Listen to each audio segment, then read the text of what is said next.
Good morning students. आज हम पढ़ने जा रहे हैं तो 3D ज्योमेट्री पढ़ रहे थे क्लास 12th में। उसी में हमारा नेक्स्ट टॉपिक है angle between line and plane. एक लाइन और प्लेन के बीच में एंगल क्या होगा। लेट्स सपोज हमारे पास लाइन की इक्वेशन है x minus x1 upon a1 equal to y minus y1 upon b1 equal to z minus z1 upon c1। और हमारे पास प्लेन है इस टाइप का a2x plus b2y plus c2z plus d2 equal to 0।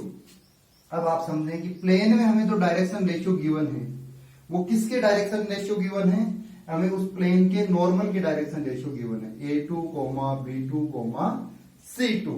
और जो straight line में जो हमें डायरेक्शन रेशियो गिवन है वो किसके गिवन है, स्ट्रेट लाइन के डायरेक्शन रेशियो गिवन है a1, b1, c1।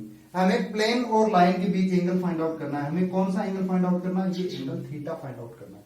जबकि प्लेन के नॉर्मल और लाइन के डायरेक्शन रेशियो के बीच एंगल क्या आएगा, 90 माइनस थीटा। तो हम तो दो वेक्टर के बीच एंगल फाइंड आउट कर सकते हैं। कैसे, cos 90 माइनस थीटा क्या होता है हमारा, दोनों का डॉट प्रोडक्ट और अपॉन दोनों का magnitude. Means a1 a2 plus b1 b2 plus c1 c2 upon root under a1 square plus b1 square plus c1 square और root under a2 square plus b2 square plus c2 square. cos 90 minus theta क्या रहता है, sine theta. तो sine theta को मैं क्या लिख सकता हूं, a1 a2 plus b1 b2 plus c1 c2 upon root under a1 square plus b1 square plus c1 square और root under a2 square plus b2 square plus c2 square. तो ये जो फॉर्मूला हमने ड्राइव किया ये क्या है, angle between plane and straight line. यहां पे साइन थीटा किस लिए आ रहा है, 90 माइनस थीटा की वजह से, ना कि हम दोनों जो ये डायरेक्शन वेक्टर हैं इनका क्रॉस प्रोडक्ट किया है। किसकी वजह से आ रहा है, अगर कार्टेशियन वेक्टर फॉर्म में लाइन की इक्वेशन होगी r vector equal to a1 vector plus lambda b vector और प्लेन की इस टाइप से इक्वेशन होगी r vector dot n vector equal to d vector. तो इनके बीच एंगल क्या मिलेगा हमें, sine theta equal to b vector dot n vector upon mod b vector mod n vector. ये बात ध्यान रखने वाली है। यहां साइन थीटा किसकी वजह से आ रहा है, 90 माइनस थीटा की वजह से। अगर लाइन और प्लेन के बीच एंगल थीटा होगा तो उनके नॉर्मल और लाइन के बीच एंगल क्या होगा, 90 माइनस थीटा। तो हम उसके नॉर्मल और लाइन की जो डायरेक्शन वेक्टर है वो फॉर्मूला यूज करके एंगल फाइंड कर रहे हैं। अब इसमें केस बना के लिखें, केस बना के लिखें। इसमें क्या केस लिखना है, case first, if line and plane both are parallel to each other।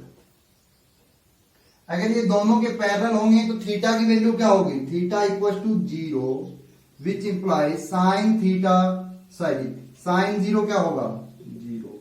Means उन दोनों के डायरेक्शन वेक्टर का डॉट प्रोडक्ट 0 होगा। Means a1 a2 plus b1 b2 plus c1 c2 equal to क्या आएगा, 0। नोट करें, ठीक है। बिकॉज लाइन और normal of planes are perpendicular. Case 2, if line and plane are perpendicular to each other. अगर वो दोनों के परपेंडिकुलर होंगे तो क्या होगा, b vector equal to lambda n vector. मतलब उनका डायरेक्शन जो रेशियो है वो प्रोपोर्शनल होगा। a1 upon a2 equal to b1 upon b2 equal to c1 upon c2 upon c1 upon c2। तो ये दोनों केस आप नोट करें और आपको ये बात अच्छे से ध्यान होनी चाहिए। यहां पे वेक्टर फॉर्म में b vector dot n vector equal to 0 parallel होने पे। नोट करेंगे। अभी देखिए क्वेश्चन है हमारे पास, prove that line x minus 3/2 y minus 4/3 and z minus 5/4 is parallel to plane 4x plus 4y minus 5z plus 2 equal to 0। अगर plane और लाइन पैरेलल होंगे तो उनके डायरेक्शन रेशियो का डॉट प्रोडक्ट क्या होगा? 0। यस या नो? तो देख लेते हैं 2 इंटू 4 2.4 प्लस 3.4 और plus 4 dot minus 4 dot minus 5 sorry, तो ये हो गया 4 to the 8 plus 12 minus 20। I think ये 0 आ रहा है, तो ये प्रूफ हो गया। आई बात समझ में? अभी नेक्स्ट टॉपिक है हमारा, कंडीशन ऑर्डर दैट लाइन में lie on the given plane. Let's suppose हमारे पास लाइन की इक्वेशन है x minus x1 upon a1 equal to y minus y1 upon b1 equal to z minus z1 upon c1, और हमारे पास plane है a2x plus b2y plus c2z plus d2 equal to 0। ठीक है, तो हमें क्या कंडीशन, कैसे हम पता करेंगे कि जैसे ये हमारा प्लेन है, इस प्लेन में हमारी जो ये लाइन है, स्ट्रेट लाइन है, वो लाई करती है या नहीं करती? पहली बात, अगर प्लेन में स्ट्रेट लाइन लाई कर रही है तो लाइन प्लेन के पैरेलल मान सकते हैं, या जो लाइन का डायरेक्शन रेशियो है वो प्लेन के नॉर्मल के डायरेक्शन रेशियो के क्या है? परपेंडिकुलर है। तो पहली कंडीशन तो क्या है? a1 a2 plus b1 b2 plus c1 c2 equal to 0। अब जरूरी नहीं है लाई करे, देखो ये प्लेन है मेरा व्हाइट बोर्ड, ये लाइन यहां, फिर भी इनका डायरेक्शन रेशियो का डॉट प्रोडक्ट क्या आएगा? 0। लेकिन सेकंड कंडीशन, लाइन पे लाई कोई भी पॉइंट, जैसे x1 y1 z1, जो लाइन पे लाई कर रहा है ये पॉइंट, ये प्लेन पे भी लाई करेगा, मींस ये पॉइंट प्लेन को भी सेटिस्फाई करेगा। And a2x1 plus b2y1 plus c2z1 plus d2 equal to 0। अगर ये दोनों कंडीशन एक साथ सेटिस्फाई हो रही मींस हमारी जो लाइन है वो प्लेन पे लाई कर रही है। अगर देखें फर्स्ट कंडीशन सेटिस्फाई हो रही है, सेकंड नहीं, तो मे भी ये केस हो सकता है, लाइन पैरेलल है बट प्लेन से लाई नहीं कर रही। सेकंड सेटिस्फाई हो रही है बट फर्स्ट नहीं हो रही, मींस लाइन है वो इंटरसेक्ट करके जा रही है प्लेन। तो दोनों की दोनों कंडीशन एक साथ होनी चाहिए। आई बात समझ? लाइन पे अवेलेबल पॉइंट प्लेन पे लाई करना चाहिए, और लाइन और प्लेन के डायरेक्शन रेशियो का डॉट प्रोडक्ट 0 आना चाहिए। नोट करें। अभी हमारा नेक्स्ट टॉपिक है image of a point in the plane. Let's suppose हमारी प्लेन की इक्वेशन है हमारे पास ax plus by plus cz plus d equal to 0। तो देखें हमारे पास ये प्लेन है और ये हमारे पास कोई पॉइंट O है, alpha comma beta comma gamma. तो सबसे पहला काम तो हमें क्या करना है? प्लेन के परपेंडिकुलर लाइन की इक्वेशन फाइंड करनी है। प्लेन के परपेंडिकुलर लाइन की इक्वेशन, ये हमारा पॉइंट है, ये फुट ऑफ परपेंडिकुलर हो गया, ये पॉइंट है, ये हमारा इमेज हो गया, xi comma yi comma zi। और इसके कोऑर्डिनेट हम मान लेते हैं, let's suppose x foot of perpendicular, x perpendicular, y perpendicular, z perpendicular. तो सबसे पहले हमें पहला स्टेप क्या है? Find equation with passing through equation of straight line, equation of straight line with passing through point O and perpendicular to given plane। Given plane के perpendicular होगी, तो लाइन की इक्वेशन क्या होगी? मींस प्लेन के perpendicular है तो plane के जो नॉर्मल का जो डायरेक्शन रेशियो है वही लाइन का डायरेक्शन रेशियो होगा। तो x minus alpha upon a equal to y minus beta upon b equal to z minus gamma upon c। और नेक्स्ट स्टेप क्या है? हमें find the intersected point of plane and line. Second step क्या है? Find intersected point of plane and line.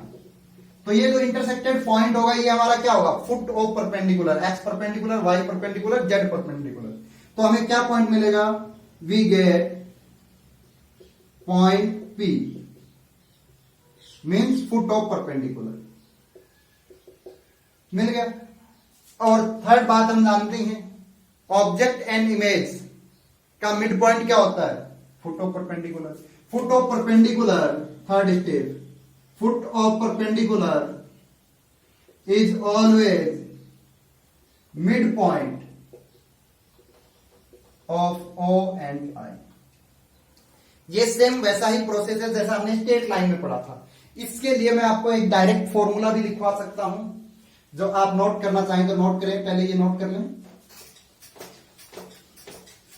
आपको अगर xi, yi और zi object O की अगर आपको इमेज के कोऑर्डिनेट फाइंड आउट करने हैं तो आप xi minus alpha upon a, yi minus beta upon b और zi minus gamma upon c equal to -2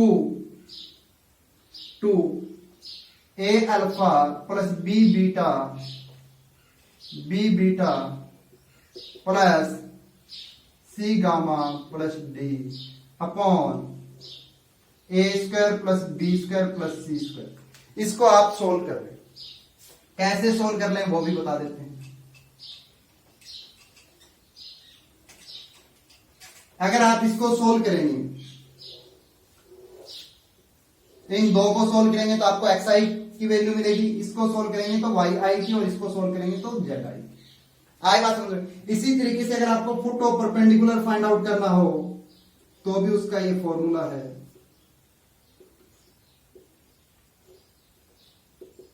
Z perpendicular minus gamma. अब ये लाइन से कितनी दूरी पे होता है, इसकी हाफ दूरी डिस्टेंस पे रहता है, तो यहां पे केवल minus a alpha b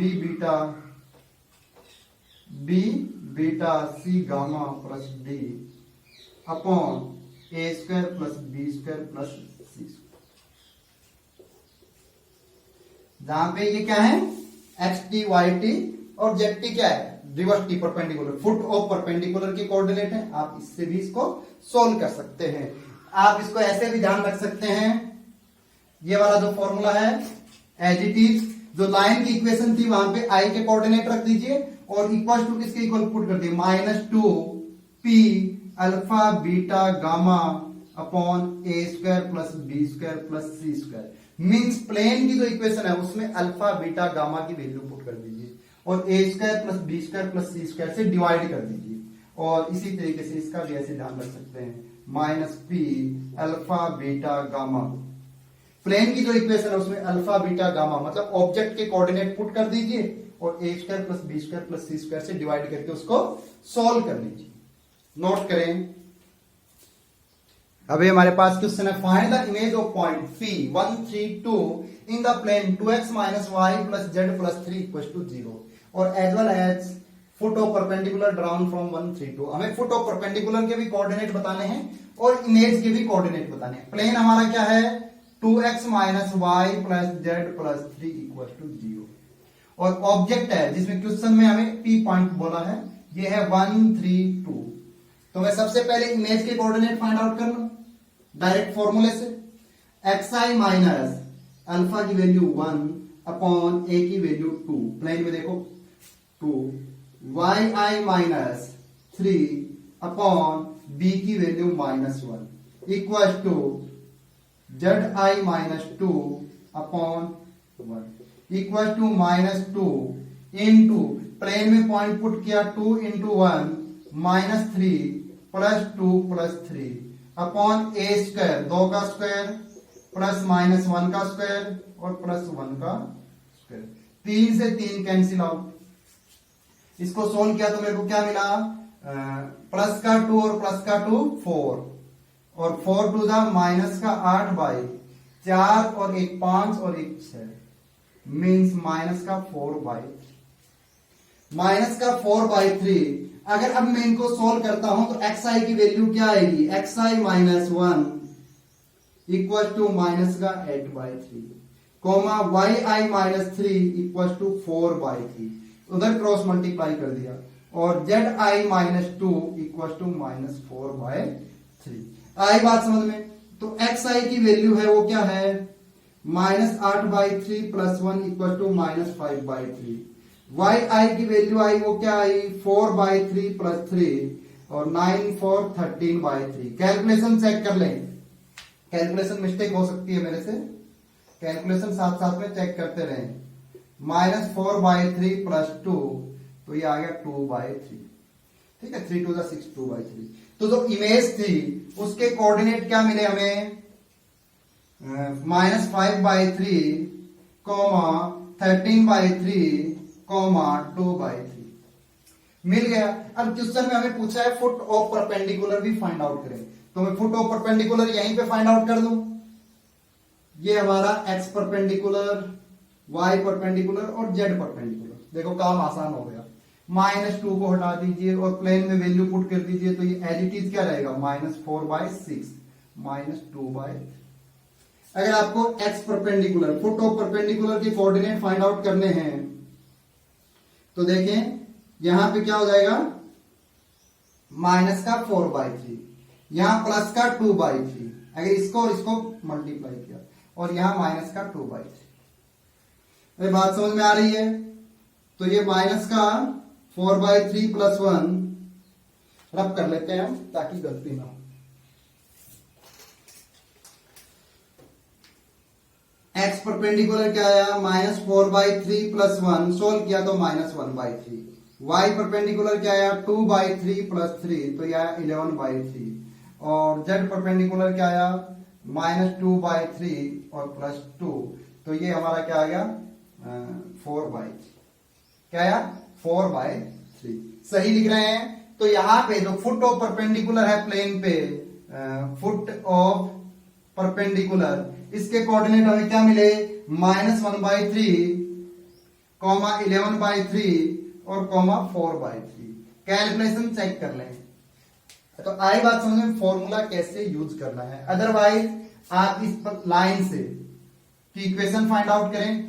line की इक्वेशन क्या आएगी, सेकंड प्रोसेस बता रहा हूं मैं, x - 1/2 equal to y - 3/-1 equal to z - 2/1 equal to lambda लें, और लाइन और प्लेन का जो इंटरसेक्टेड पॉइंट फाइंड करोगे वो आपका फुट ऑफ परपेंडिकुलर है, और फिर फुट ऑफ परपेंडिकुलर को P और I का मिड पॉइंट पुट करके आप I के, इसके इमेज के कोऑर्डिनेट फाइंड कर सकते हैं।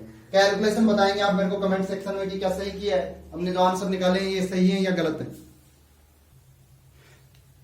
अभी देखिए हमारा नेक्स्ट टॉपिक है equation of a line containing two intersecting line. Equation of a line sorry plane, हमारे पास लाइन की इक्वेशन है इस टाइप से, देखो x - x1/a1 equal to y - y1/b1 equal to z - z1/c1, और सेकेंड लाइन की इक्वेशन है x - x2/a2 equal to y - y2/b2 equal to z - z2/c2। हमने पढ़ा था स्क्यू लाइंस। लाइंस जब इंटरसेक्टिंग होंगी तो वो लाइंस कैसी होंगी, कोप्लेनर्स लाइन होंगी।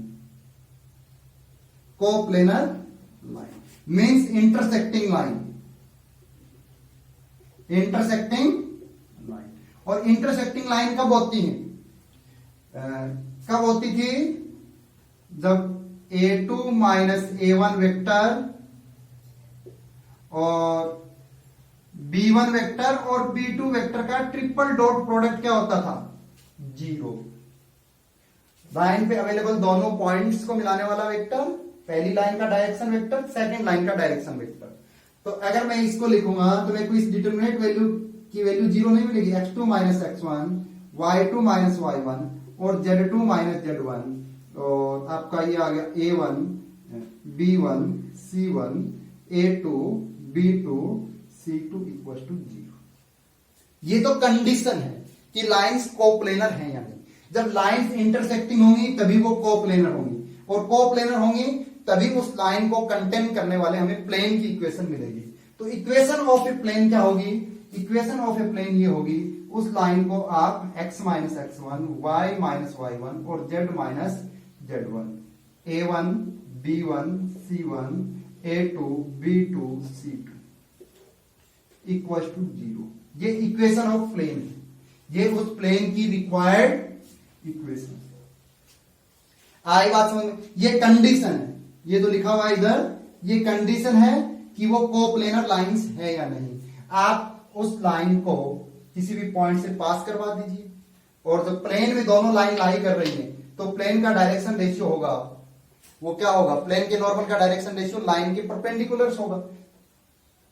तो ये प्लेन का डायरेक्शन रेशियो मिल गया, और ये उनकी जिस पॉइंट से पास हो रही है x minus x1 y minus y1 z minus z1, line पे अवेलेबल जितने भी पॉइंट हैं उन सभी पॉइंट से हमारा प्लेन क्या होगा, पास होगा। जैसे इस पे जितनी भी लाइंस अवेलेबल हैं उनसे हमारा प्लेन पास होगा। तो नोट करें, अभी देखिए हमारा नेक्स्ट क्वेश्चन है, find the equation of line containing the line, केवल इस लाइन को कंटेन कर रहा है प्लेन, और and parallel to the line. हमारा जो प्लेन है जिस लाइन को कंटेन कर रहा है, मतलब जो लाइन है, ये वाली लाइन है जो प्लेन में अवेलेबल है, y प्लस 6/4 और z प्लस 1/2। तो मीन्स जो लाइन का जो पॉइंट से पास हो रही है, उस पॉइंट से हमारी लाइन किस पॉइंट से पास हो रही है, 1, -6, यहां से प्लेन भी पास होगा। तो प्लेन की इक्वेशन क्या आ गई, ax-1 plus by plus 6 plus cz plus 1 equal to 0। अब रही बात कि प्लेन के डायरेक्शन रेशियो कैसे फाइंड करें। तो जब प्लेन में लाइन अवेलेबल है वो उसके नॉर्मल के क्या है, परपेंडिकुलर। परपेंडिकुलर है तो उनका डॉट प्रोडक्ट क्या आएगा, 0। 3a plus 4b plus 2c equal to 0। और सेकंड जो ये लाइन गिवन है इसके पैरेलल है हमारा, ये लाइन क्या है, प्लेन के पैरेलल है, कैसे भी हो सकती है। तो भी हमारा जो नॉर्मल है वो क्या होगा, लाइन के परपेंडिकुलर। तो उसका भी डॉट प्रोडक्ट क्या आएगा, 2a minus 3b plus 5c equal to 0। हम सोल्व कर लेते हैं। a की वैल्यू क्या आई, 5 4 20 माइनस माइनस प्लस का 6 इक्वल टू b की वैल्यू बाहर minus sign, 5 3 15 minus 2 2 4 equal to c की वैल्यू क्या आई, -9 और माइनस का 8। तो a की वैल्यू आई आपकी 26, b की वैल्यू आई आपकी -15 माइनस 4 11 और बाहर -11, और c की वैल्यू आई आपकी -17। बहुत खतरनाक वैल्यू आई। ये वैल्यू यहां पुट कर दीजिए और आपको कैलकुलेशन खुद करनी होगी। 26x-1 b की वैल्यू -11 इंटू y प्लस 6 और -17 into z plus 1 equal to 0। Plane की इक्वेशन फाइंड कर सकते हैं, आपको डायरेक्ट लिख दूं, 26x minus 11y minus 17z, और ये माइनस का 26 माइनस का 66 और माइनस का 70 इक्वल टू 0। इन होगा माइनस का 109। तो इसको मैं क्या लिख दूं रब करके, 109 लिख दें, तो -109। ये आपको प्लेन की इक्वेशन मिल गई। तो इस टाइप के क्वेश्चन को कैसे सॉल्व करना है आपको ध्यान रखना है। अभी देखिए नेक्स्ट टॉपिक है हमारा line of greatest slope. Simple सी बात है, ये क्या चीज है, इसमें एक रहता है हमारे पास हॉरिजॉन्टल प्लेन रहता है, और एक रहता है, जैसे ये क्वेश्चन से समझ में आएगा, assuming the plane is a horizontal plane. एक हॉरिजॉन्टल प्लेन रहता है और एक प्लेन के अंदर हमें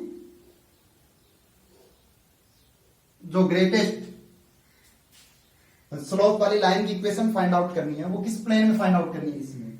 तो ये लेट्स सपोज हमारा एच प्लेन है, हॉरिजॉन्टल प्लेन है, और ये हमारा ग्रेटेस्ट स्लोप वाला जी प्लेन है। तो जो जी ग्रेटेस्ट स्लोप ऑफ लाइन की इक्वेशन होगी वो क्या होगी, इन दोनों प्लेन के जो इंटरसेक्शन से जाने वाली लाइन है, इस लाइन के तो परपेंडिकुलर होगी, इस लाइन के परपेंडिकुलर होगी, और जो एक्स प्लेन है, सॉरी जी प्लेन है, उसको कंटेन करने वाली होगी, उसमें कंटेन करने वाली, मतलब इस प्लेन में वो लाई करेगी। तो सबसे पहले तो हमें इन दोनों की इंटरसेक्टेड लाइन की डायरेक्शन रेशियो फाइंड करनी है, जो क्या आएंगे देखें, 4a minus 3b plus 7c equal to 0 और 2a plus b minus 5c equal to 0। Solve किया तो a की वैल्यू क्या आई, माइनस माइनस प्लस का 15 माइनस 7 इक्वल टू बी की वैल्यू बाहर माइनस साइन माइनस का 20 और माइनस का 14 और सी की वैल्यू क्या आई 4 प्लस 3 टू द 6। ए की वैल्यू क्या आई हमें 8 कॉमा ये बी की वैल्यू हो गई प्लस का 34 और सी की वैल्यू क्या हो गई 10। तो 2 से डिवाइड करने पे एबीसी की जो डायरेक्शन रेशियो है जो दोनों प्लेन का इंटरसेक्टिंग लाइन है उसके जो डायरेक्शन रेशियो आएंगे उसको ऐसे लिख सकता हूं 4 17 5। अब हमें ग्रेटेस्ट स्लोप वाली लाइन है तो वो जी प्लेन से पास होगी और इंटरसेक्टिंग लाइन के क्या होगी परपेंडिकुलर होगी। इस प्लेन से पास हो रही है, ये है आपकी ग्रेटेस्ट स्लोप वाली लाइन। तो ये इसके परपेंडिकुलर है। तो अभी हमें इसके डायरेक्शन रेशियो निकालने और किस पॉइंट से पास हो रही है ये लाइन x माइनस, तो इस वाली लाइन की इक्वेशन क्या आएंगी तो ग्रेटेस्ट स्लोप वाली लाइन है x माइनस 2 अपॉन इसके मैं डायरेक्शन रेशियो ले लेता हूं capital A equal to y minus 1 upon capital B और z minus 1 upon capital C। अब इस प्लेन को क्या कर रही है कंटेन कर रही है, मींस इसके डायरेक्शन रेशियो है वो भी प्लेन के क्या है। अब जो इस लाइन के जो डायरेक्शन रेशियो है ये दोनों जो प्लेन की इंटरसेक्टिंग लाइन है उसके भी परपेंडिकुलर है और डिफरेंस प्लेन के भी परपेंडिकुलर है। तो इसको फाइंड आउट करने के लिए मैं ऐसे लिख लूं 5a, देखो इसके कितने हैं 4a प्लस 17b और प्लस 5c इक्वल टू 0 और डिफरेंस प्लेन के डायरेक्शन रेशियो के डॉट प्रोडक्ट 0 करेंगे तो क्या मिलेगा 2a plus b minus 5c equal to 0। अगर इसको मैं सोल्व करता हूं तो मेरे को क्या मिलता है a का अगर सोल्व करता हूं तो माइनस का 85 और ये क्या हो जाएगा माइनस का 85 माइनस का 5 और b का डायरेक्शन रेशियो हमें क्या मिलेगा और b का हमने सोल्व किया बाहर माइनस का साइन माइनस का 20 और माइनस का 10 इक्वल टू सी का सोल्व किया तो 4 माइनस 34। तो डायरेक्शन रेशियो क्या आया हमें यहाँ पे डायरेक्ट लिख दें x माइनस 2 अपॉन ए का माइनस 90, b की वैल्यू क्या है y माइनस 1 अपॉन b की वैल्यू प्लस 30 और z माइनस 1 अपॉन c की वैल्यू भी माइनस 30। तो जब डायरेक्शन रेशियो को किसी कॉमन नंबर से डिवाइड कर सकते हैं, अगर मैं इसको 30 से डिवाइड करूंगा तो x minus 2 upon minus 3 y minus 1 upon 1 और z माइनस 1 अपॉन माइनस 1। ये आपको ग्रेटेस्ट स्लोप वाली लाइन की इक्वेशन आ गई। तो ग्रेटेस्ट स्लोप वाली लाइन की इक्वेशन फाइंड करने के लिए आपको क्या करना है, सबसे पहले हॉरिजॉन्टल प्लेन और रेफरेंस प्लेन की इंटरसेक्टिंग लाइन फाइंड करनी है। इंटरसेक्टिंग लाइन की डायरेक्शन रेशियो ही केवल फाइंड करने हैं आपको, केवल और केवल उसके डायरेक्शन रेशियो ही फाइंड करने हैं। फिर जो इंटरसेक्टिंग लाइन है उसके परपेंडिकुलर और रेफरेंस प्लेन को कंटेन करने वाली जो लाइन होगी वही हमारी क्या होगी ग्रेटेस्ट स्लोप वाली लाइन की इक्वेशन। नोट करें, आई थिंक क्वेश्चन से आपको कुछ समझ में आई ये बातें।